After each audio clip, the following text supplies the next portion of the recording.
Indonesia has reported a record rise in COVID cases, with almost 48,000 cases detected in a single day. It's the worst affected country in Southeast Asia, with hospitals regularly turning people away and long queues forming for limited oxygen supply.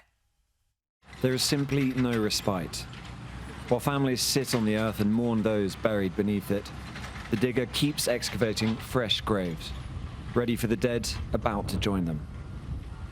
This industrial strip in the outskirts of Jakarta has been transformed into a mass grave.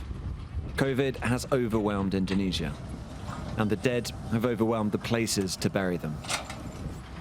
10 coffins arrive each hour, shrink-wrapped in plastic to protect those handling them. The grave diggers have been at work non-stop.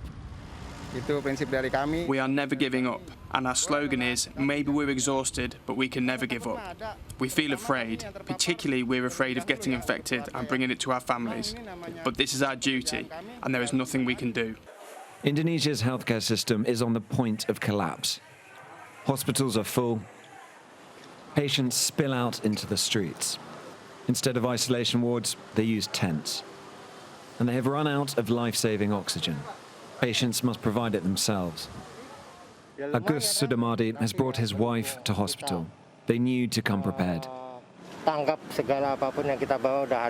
brought everything we needed, including our own oxygen, so we didn't increase the burden on the hospital, since the oxygen supply in the hospital is empty.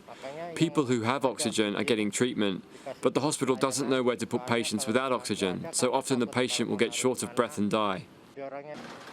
Indonesians have been left to fend for themselves, buying oxygen wherever they can.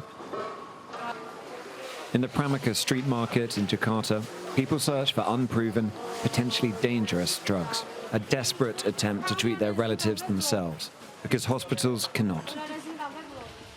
The archipelago is in the midst of a COVID catastrophe. The government was reluctant to impose restrictions when cases began rising, and the Delta variant has torn through the population.